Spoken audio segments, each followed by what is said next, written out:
seems the most powerful elected Republican in our nation has already given up on Donald Trump winning the White House. The House Speaker Paul Ryan held a conference call today with House Republicans. A source familiar with that call, speaking to Fox News, says the leader told members he will not defend Trump. He will not campaign with him during the final weeks of the election.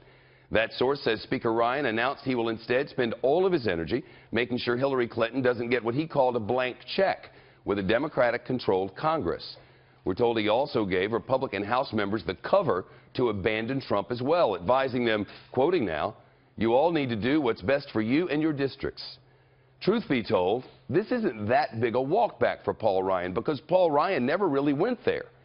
Remember, back in early summer, after weeks of holding back support for Donald Trump and denouncing statements from him, Speaker Ryan in June finally did announce that he would vote for the party's nominee. The House Speaker wrote a column in his hometown newspaper, the Janesville Gazette, that read in part, and I quote, "It's no secret that he and I have our differences. I won't pretend otherwise. And when I feel the need to, I'll continue to speak my mind. But the reality," the Speaker wrote, "on the issues that make up the agenda is that we have more common ground than disagreement." Speaker Ryan never endorsed anyone. He never used the word endorse. He never said the word endorsement. And we reported here that no endorsement was ever given because it was not. Then Ryan's communication director tweeted, and I quote, "Feel free to call that an endorsement."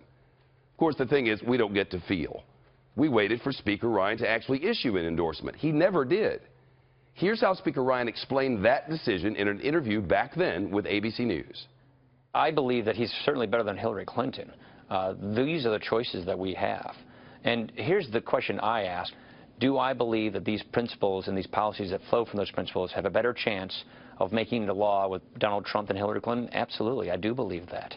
And I think that's what's necessary to save this country from the bad path that it's on right now. Endorse is an easy two-syllable word. He never did it. No endorsement ever came. Today, representatives for Speaker Ryan responded to what he said on the conference call this morning, and they said he is not, quote, unendorsing Donald Trump or conceding that Hillary Clinton will be the next president. Well, of course not. You can't unendorse if you never endorsed, and he didn't. So this is semantics, really, from representatives, but it does have an effect. Speaker Ryan has been very clear. The Republican currently closest to the White House just abandoned the Republican seeking the presidency and told other Republicans it's okay for them to do the same, as dozens more have. That's never happened. Most recently, dozens have deserted Donald Trump in response to that leaked video in which Trump brags that he can grope women, sexually assault women whenever he wants because he's a celebrity. But at the debate last night, when asked 3 times by Anderson Cooper, Trump finally said he'd never done so, even though he actually admitted that he had done so in the audio recording. Trump and Speaker Ryan have never appeared together on the campaign trail. Now, they were both supposed to speak at a rally just this past Saturday, 2 days ago, in Paul Ryan's home state of Wisconsin, the big come-together of establishment leader and would-be president, but it did not happen because Speaker Ryan uninvited the billionaire candidate after that video went public. Unfriend anyone? So where do things stand now? The latest national poll has Secretary Clinton with her biggest national lead of late, double digits, and Republicans are clearly in disarray. We have Team Fox coverage. Carl Cameron covering the Trump campaign in Pennsylvania. First to the Fox Business Network's Peter Barnes, who's live in our D.C. bureau. I want to get more on this conference call this morning. Donald Trump now responding to what Speaker Ryan said on that call. Is that right? Yeah, that's right, Shep. Trump tweeted 90 minutes ago or so, quote, "Paul Ryan should spend more time on balancing the budget, jobs, and illegal immigration, and not waste his time on fighting Republican nominee." But it is Trump who is fighting to rebuild support among voters following that video on Friday. A new Wall Street Journal NBC News poll of likely voters taken over the weekend before the debate shows Clinton's lead over Trump growing nationally, now 46% to 35% when the 2 third-party candidates are included. Most significantly, her lead among women voters jumped to 21% in this new poll, up from a 12% lead over Trump in the Journal poll in September, Shep. Back to the conference call. This is a regular thing that Paul Ryan does. I think he calls it a family phone call, but reporters aren't on that call. That said, there have been lots of leaks. What else have you learned?